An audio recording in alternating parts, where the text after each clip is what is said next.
This is the story of the American bison and humanity's most devastating ecological crime and its most remarkable redemption. In less than 2 decades, we reduced the American bison population from 60 million to just 541 animals, bringing North America's largest land mammal to the very edge of extinction. Picture the Great Plains in the late 1700s. 60 million American bison thundered across grasslands that stretched from Canada to Mexico. These massive creatures, bulls weighing over 2,000 pounds, standing 6 feet tall at the shoulder, were the keystone species and architects of an entire ecosystem. Their grazing-shaped landscapes that supported over 1,500 plant species, 350 bird species, 220 butterfly species, and 90 mammal species. One bison alone could support up to a quarter of its body weight in insects. They were living bulldozers, their hooves breaking hard soil to let water seep deep underground, their wallowing creating pools that sustained countless species. But by 1889, only 541 bison remained on Earth. What happened in those devastating decades wasn't an accident. It was genocide by design. The slaughter began in earnest with the completion of the Transcontinental Railroad in 1869. General William Tecumseh Sherman, the architect of the South's destruction during the Civil War, turned his strategic mind to what he called the Indian question. His solution was brutally simple: eliminate the commissary. In 1868, Sherman contacted General Philip Sheridan with chilling instructions. "I think it would be wise to invite all the sportsmen there this fall for a grand buffalo hunt and make one grand sweep of them all." Sheridan understood the assignment perfectly. These men have done more in the last 2 years and will do more in the next year to settle the vexed Indian question than the entire regular army has done in the last 40 years, he declared about the buffalo hunters. "They're destroying the Indians' commissary." The killing machine that followed was industrial in its efficiency and horrifying in its scope. Between 1872 and 1874, approximately 5,000 bison died every single day. That's 5.4 million animals slaughtered in just 3 years. Railroad companies organized hunter specials, packing trains with tourists who fired wildly into herds from open windows. Sometimes trains would pause so hunters could cut out the tongues, the only part they wanted, leaving massive carcasses to rot under the prairie sun. Men like Buffalo Bill Cody built careers on this carnage, personally killing 4,000 bison in 2 years. Professional hunters boasted of their kill counts while railroad workers cleared endless piles of bones from the tracks. General Grenville Dodge captured the military's enthusiasm with his rallying cry: "Kill every buffalo you can. Every buffalo dead is an Indian gone." The government's complicity was absolute. When Texas tried to pass legislation protecting buffalo in 1874, Congress followed suit, but President Ulysses S. Grant vetoed the protection measure. Secretary of Interior Columbus Delano stated the policy plainly in 1873. "The civilization of the Indian is impossible while the buffalo remains upon the plains." By 1884, the American bison population had crashed to just 325 wild individuals scattered across the entire United States. Frank H. Mayer, a buffalo hunter who witnessed the devastation, later reflected with haunting regret. "A couple of years before, it was nothing to see 5,000, 10,000 buff in a day's ride. Now, if I saw 50, I was lucky. Presently, all I saw was rotting red carcasses or bleaching white bones. We had killed the golden goose." The species seemed doomed, but in the darkest hour, unlikely heroes emerged. The salvation of the American bison began with a love story. Samuel Walking Coyote, a member of the Pend d'Oreille tribe, had married a Blackfoot woman, but her father disapproved of the union.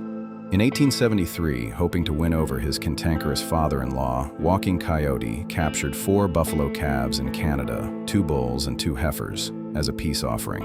The gesture worked. Walking Coyote brought his calves to a small farm on the Flathead Reserve, where by 1884, the 4 had multiplied to 13. Enter Michel Pablo and Charles Allard, 2 ranchers who recognized opportunity when they saw it. In 1884, they approached Walking Coyote with an offer to purchase his entire herd. Walking Coyote insisted on cash. No checks accepted. As the ranchers counted out greenbacks into piles of $100, each secured under a stone, a mink suddenly appeared.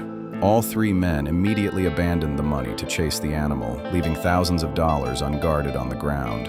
Fortunately, they returned to complete the purchase. Meanwhile, other private ranchers were quietly assembling their own conservation herds. Charles Goodnight of cattle trail fame maintained bison in Texas. Showman Charles Buffalo Jones preserved animals in Kansas and Oklahoma. Buffalo King Scotty Phillip built a herd in South Dakota. These 5 foundation herds, assembled by Pablo Allard, Goodnight, Alloway McKay in Canada, Dupree Phillip, and Jones, would become the genetic foundation for every bison alive today.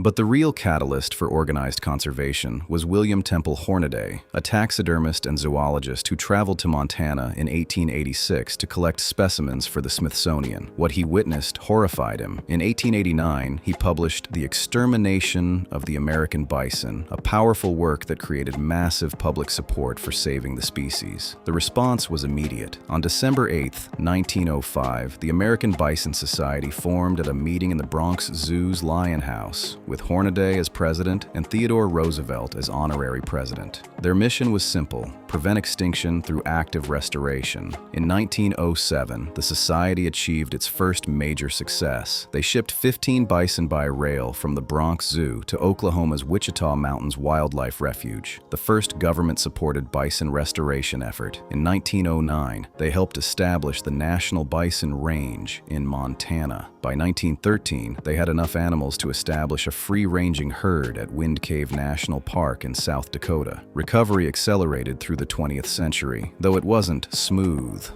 Genetic analysis later revealed that most herds carried some cattle DNA from early ranchers' experiments with catalo, bison-cattle hybrids. Despite this complication, populations grew steadily. By 1911, the census recorded 2,760 bison. The species had stepped back from the abyss. Today's numbers tell an incredible story of recovery. From that low point of 541 animals in 1889, the current North American bison population stands at approximately 500,000. That includes 45,000 plains bison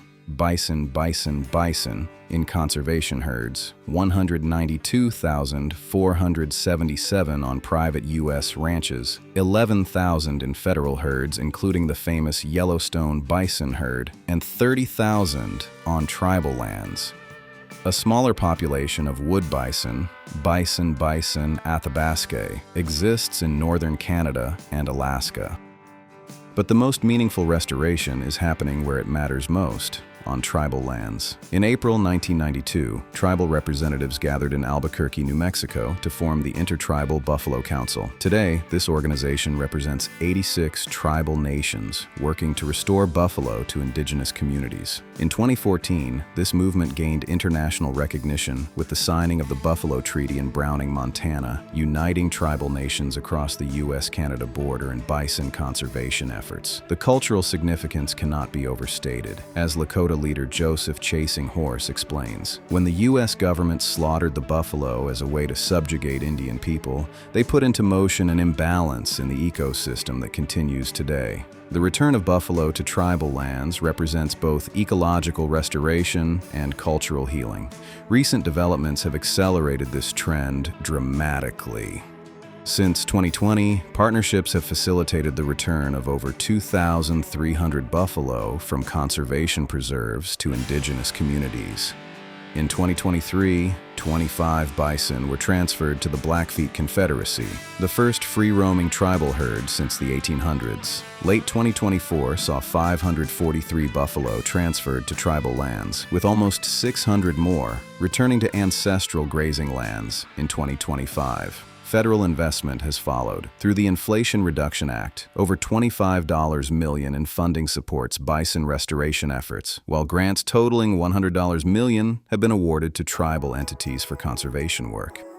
The ecological restoration potential is enormous. Modern research confirms what indigenous peoples always knew. Bison are keystone species whose grazing maintains grasslands, prevents woody vegetation encroachment, and creates habitat diversity that benefits countless other species. Their return could help restore the complex prairie ecosystems that once covered much of North America. On May 9, 2016, the American bison was officially named the national mammal of the United States, a fitting recognition for a species that embodies both our capacity for destruction and our potential for redemption. Yet challenges remain. While the species' survival is secure, most bison live on private ranches undergoing domestication. True ecological restoration requires large, connected landscapes where buffalo can resume their historical role as architects of the prairie. From 60 million to 541, and back to 500,000. The American bison story is ultimately about second chances, for a species, for an ecosystem, and for our relationship with the natural world. It proves that even our greatest mistakes aren't necessarily permanent if we have the wisdom to recognize them and the courage to make them right.